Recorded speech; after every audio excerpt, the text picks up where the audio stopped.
Green हो गए। अब डिविडेंड से फिर कुछ स्टॉक्स याद आए, क्यों ना उनको मेंशन कर लिया जाए। पहला उसमें रखा फिर मैंने ओरेकल फाइनेंशियल सर्विसेज OFSS।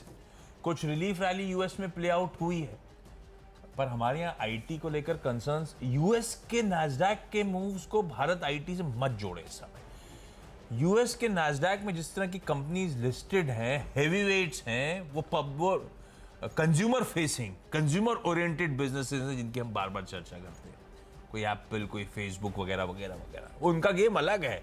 हिंदुस्तानी कंपनीज यूएस के पूरी कंपनीज के लिए आईटी सेवाएं मुहैया कराने का काम, ट्रांजिशन में मदद करने में आती हैं।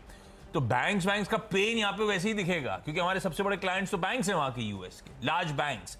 तो वो पेन अपनी जगह है। इसीलिए आईटी इंडेक्स, कल बाजार जब चल रहा था तो आईटी इंडेक्स गिर ही चले जा रहा था। कल आपने नोटिस करा होगा पिछले कुछ दिनों से कैसा पेन बढ़ा चले जा रहा है। तो नैस्डैक की चाल से आईटी की चाल यहां की मत डिसाइड करेगा, ये समझ लीजिए। बिल्कुल अलग तस्वीरें हैं दोनों। पर फिर भी ओरेकल फाइनेंशियल सर्विसेज इसलिए मेंशन कर रहा हूं कि है इंटरेस्टिंग जगह पे खड़ा हुआ, 3100-3200 के लेवल्स पर खड़ा है। ये पिछले 3 सालों से 180 रुपए, 200 रुपए का डिविडेंड डोल आउट करती है। बीच का 190 रुपए भी पकड़ लेता हूं तो डिविडेंड यील्ड जो है वो 6% पे तो वैसे ही बैठ जाती है। 6% की डिविडेंड यील्ड आईटी पेन में, जिसमें हो सकता है आगे कैपिटल एप्रिसिएशन मिलता हुआ नजर आए, स्वीट स्पॉट में स्टॉक। सिर्फ इसीलिए मेंशन कर रहा हूं। आज चले नहीं चले तो एनीबडी इज गेस, आईटी चलेगा तभी चलेगा, और ओरेकल तो अपने आईटी पेयर्स को लैग कर रहा है। अगला स्टॉक इसी कड़ी में रख दिया मैंने, जिसको किसी ब्रोकरेज ने अभी याद नहीं आ रहा मुझे, वो ONGC, एशिया का बेस्ट डिविडेंड प्ले है, इसमें कोई शक नहीं है। फंडामेंटल सबसे बेहतर नजर आते हैं सरकारी कंपनीज में। कई बार टेक्निकल्स पे बातचीत हुई जब क्रूड कोलैप्स हो रहा था, इश्यूज हुए थे, सब एक्सपर्ट ने क्या कहा था, ये दबाव नहीं दिखा रहा है, ये कंसोलिडेशन में जरा से चला गया, इसमें वीकनेस की कोई साइंस नहीं है। बिल्कुल सही बात है, ये गिरता भी नहीं है इसीलिए स्टॉक। ONGC इसीलिए क्योंकि ओवरनाइट क्रूड फिर उछल के अब $75 प्रति बैरल के ऊपर पहुंचता हुआ नजर आ रहा है। और डिविडेंड प्ले अच्छा इसीलिए बताता हूं, इस साल अब तक ऑलरेडी 2 इंटरिम डिविडेंड्स आ गए हैं, ₹6.75 प्लस ₹4, पौने ₹11 का डिविडेंड अभी तक दे चुकी है, अभी फाइनल डिविडेंड बचा हुआ है। इस तरह का डिविडेंड प्ले है ONGC। यही चीज पिछले साल हुई थी, ₹10.5 पिछले साल पूरे साल का डिविडेंड दिया हुआ है।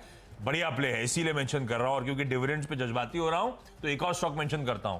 ये सब बताने वाली चीजें हैं, कोई डिविडेंड प्ले आज रातों रात नहीं जाग जाएगा इन स्टॉक का और इसलिए ग्रीन हो जाएंगे, बहुत गलत है कहना। इसलिए मैंने कहा था सिर्फ टीम वॉच आउट करने वाली चीजें हैं। आप कुछ स्टॉक ढूंढ रहे हो तो उस कड़ी में जोड़ लीजिएगा अपनी स्टडीज के लिए। कोल इंडिया डिविडेंड प्ले है, बाकी जो कुछ लिखूंगा मैं टीम रैपअप में अलग कहानी है। डिविडेंड प्ले इसीलिए है कि इस साल ऑलरेडी ₹15, ₹5.25, कुल मिलाकर ₹20.25 का डिविडेंड दे चुका है।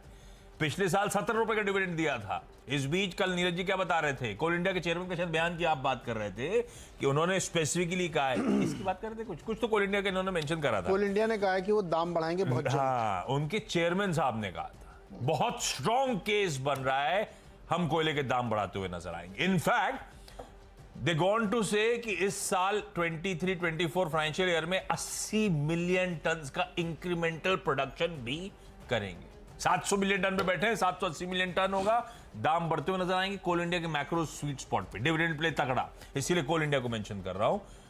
मेरे ख्याल से एक ही रह गया क्या, कल तो वो भी निपटा ही देता हूं।